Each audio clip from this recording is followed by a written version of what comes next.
안녕하세요. 소상공인 분들께는 올해 가장 중요한 정보가 아닌가 싶습니다. 중소벤처기업부에서 공식적으로 보도자료를 냈고요. 소상공인을 위한 총 3가지 지원책입니다. 이거 놓치면 안 되는 정보인데요. 하나는 이미 시행되고 있고 나머지는 7월부터 시작됩니다. 그럼 자세히 한번 알아보도록 하겠습니다. 네, 혹시 뭐 시간이 없으신 분들, 좀 급한 분들은요. 그 외에 초록색이나 그런 검색창 있잖아요. 거기에 부담 경감 크레딧 이렇게 검색해 보세요. 이게 제일 중요한 정보고요. 다음으로 소상공인 배달 택배비 지원, 그리고 비즈 플러스 카드. 딱 이 3가지만 기억해 주시면 됩니다. 뭐 시작 전에 결론부터 확 말씀을 드렸는데 그럼 이제 하나씩 자세히 알아보죠. 네, 그럼 가장 핵심적이고 예산 규모도 크다는 이 부담 경감 크레딧부터 자세히 파헤쳐보겠습니다. 이게 정말 많은 소상공인 분들께 해당될 수 있는 그런 내용이죠. 맞습니다. 2024년 또는 2025년 기준으로 연 매출액이 3억 원 이하, 그러면서 영어는 넘는, 그러니까 실제로 영업활동을 하시는 소상공인이 대상입니다. 여기서 중요한 건 2025년 5월 1일 이전에 개업하셨어야 하고요. 또 신청하시는 날 기준으로 정상 영업 중이셔야 한다는 점이에요. 휴업이나 폐업 상태면 지원받기 어렵습니다. 다행히 유흥업소나 금융, 부동산, 임대업 같은 일부 업종 빼고는 대부분의 업종이 신청 가능해요. 그리고 여러 사업체를 운영하시더라도 대표자 한 분당 딱 한 사업체만 신청할 수 있다는 점도 기억해 주시고요. 매출 3억 이하면 정말 많은 영세, 중소 상공인분들이 해당되시겠네요. 그럼 구체적으로 어떤 혜택을 받는 건가요? 50만 원 상당이라고 들었는데요. 네, 1인당 최대 50만 원 한도 내에서 크레딧이라는 걸로 지급됩니다. 일종의 디지털 포인트라고 보시면 돼요. 근데 이게 현금처럼 바로 쓸 수 있는 건 아니고요. 딱 정해진 용도가 있습니다. 바로 전기요금, 가스요금, 수도요금 같은 공과금, 그리고 국민연금, 건강보험, 고용보험, 산재보험 같은 4대 보험료 납부에만 사용할 수 있어요. 오, 사업 운영에 정말 필수적인 그런 고정 지출 항목들이네요. 50만 원이면 소규모 사업장의 경우에는 몇 달치 공과금이나 보험료 부담을 확 덜 수 있는 금액이니까 자금 흐름에 실질적인 도움이 많이 되겠어요. 근데 사용 방식은 복잡하지 않을까요? 아니요, 아주 편리하게 설계됐습니다. 신청하실 때 본인이 주로 쓰는 카드사 하나를 선택하시면 돼요. 국민, 농협, 롯데 등등 9곳 중에 한 곳이요. 그럼 나중에 지원 대상자로 확정되면 그 카드사에 등록된 본인 명의의 모든 신용카드나 체크카드에 50만 원 한도가 자동으로 딱 들어갑니다. 카드에 자동으로요? 네네. 그래서 이후에 해당 카드로 공과금이나 보험료를 그냥 결제하시면 이 50만 원 한도 내에서 알아서 차감되는 방식이에요. 와, 카드에 자동으로 넣어준다니 사장님들 정말 편하시겠는데요. 따로 영수증 챙길 필요도 없고요. 왜 이런 방식을 택했을까요? 아무래도 소상공인분들 바쁘시잖아요. 그러니까 최대한 신청이나 사용 절차를 간소화하려는 목적이 크다고 봅니다.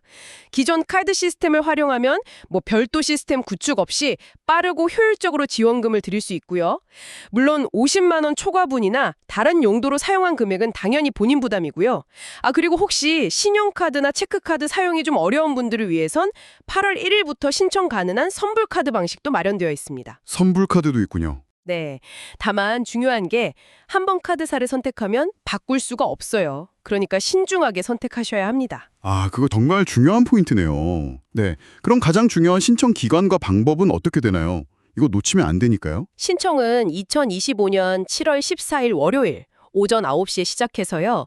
11월 28일 금요일 오후 6시에 마감됩니다. 기간은 꽤 넉넉한 편이죠.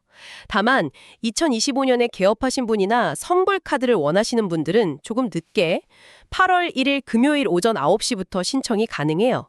그리고 신청 첫 주, 그러니까 7월 14일부터 18일까지는 혼잡을 막기 위해서 사업자 등록번호 끝자리에 따라 신청 요일을 나누는 오부제를 시행합니다. 오부제요? 네. 월요일은 4, 9번, 화요일은 0, 5번, 이런 식으로요. 신청은 온라인으로만 가능합니다. 부담경감 크레딧.kr 이렇게 주소창에 치시거나 아니면 정부24 같은 포털에서 소상공인 24를 검색해 들어가시면 돼요. 서류는 원칙적으로는 필요 없습니다. 국세청 정보를 활용하거든요.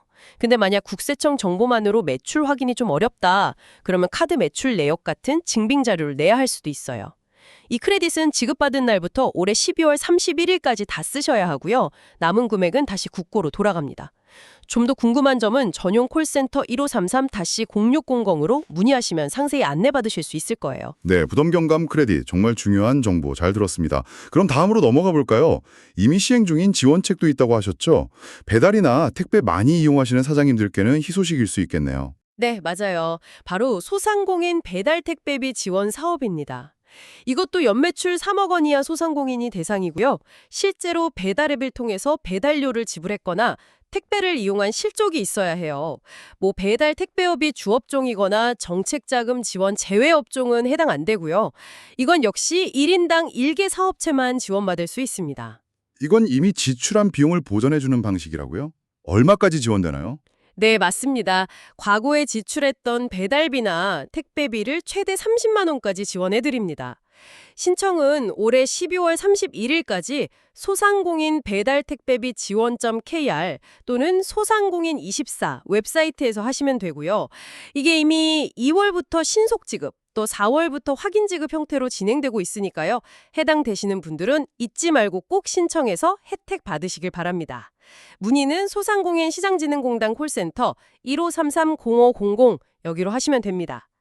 자, 이제 마지막 지원책입니다. 당장 운영자금이 좀 필요하신 분들께 도움이 될 비즈 플러스 카드인데요. 비즈 플러스 카드. 이건 신용카드 발급을 지원해주는 사업인가요? 아무나 다 신청할 수 있는 건 아니죠? 네, 이건 주로 중저 신용 소상공인 분들을 위한 정책입니다. 신용평가사 나이스 기준으로 개인 신용 평점이 595점에서 839점 사이인 분들이 주요 대상이에요. 이 점수대가 보통 신용도가 조금 중간 이하로 분류되는 구간이라서 자체 신용만으로는 카드 발급이나 대출이 어려울 수 있는 분들을 돕기 위한 거죠. 그리고 추가로 사업을 1년 이상 운영했어야 하는 등 몇 가지 조건이 더 있습니다. 이것도 공고문을 통해서 본인이 해당되는지 꼭 확인해 보셔야 해요. 그렇군요. 신용도가 조금 낮아서 자금 조달에 어려움을 겪던 분들께는 정말 유용한 카드겠네요. 구체적인 혜택은 뭔가요? 지역 신용보증재단이 보증을 해줘서요. 최대 1,000만 원까지 이용 한도가 있는 사업자 전용 신용카드를 발급받을 수 있도록 돕는 겁니다. 이 카드로 원부자재 구매나 사무용품 구입 같은 사업 운영에 필요한 비용을 결제할 수 있어요. 물론 유흥업소나 사행산업 같은 곳에서는 사용할 수 없고요. 혜택도 꽤 좋은데요. 최대 6개월까지 무이자 할부가 가능하고요. 발급 후 첫 1년 동안 사용한 금액의 3%를 최대 10만 원까지 캐시백으로 돌려줍니다. 게다가 연회비랑 보증료도 면제돼요. 1,000만 원 한도의 무이자 할부 캐시백까지. 이거 정말 괜찮은데요? 신청 절차는 어떻게 되나요? 이것도 7월 14일부터인가요? 네, 이것도 부담 경감 크레딧과 같이 7월 14일부터 12월 31일까지 신청 가능합니다. 절차는 크게 2단계인데요. 먼저 지역 신용보증재단 앱, 이게 지역마다 보증 드림 이런 식으로 이름이 좀 다를 수 있어요. 거기서 보증을 신청하고 승인을 받아야 합니다. 보증 승인이 나면 그다음에 IBK 기업은행 앱, IBK 카드 앱 같은 걸로 카드 발급을 신청하면 됩니다. 보증 신청부터 카드 받기까지 최대 열흘, 그러니까 10영업일 정도 걸릴 수 있다고 하니 참고하시고요. 문의는 지역 신용보증재단 통합콜센터 1588-7365나 IBK 기업은행 1566-2566으로 하시면 됩니다. 네, 오늘 저희가 전해드린 자료는 중기부 공식 보도자료 그리고 각 지원 사업의 정식 공고문을 바탕으로 했습니다. 아직 신청 접수 전인 사업들이 있으니만큼 일정을 꼭 기억해 두셨다가 늦지 않게 신청하시기를 바랍니다. 감사합니다.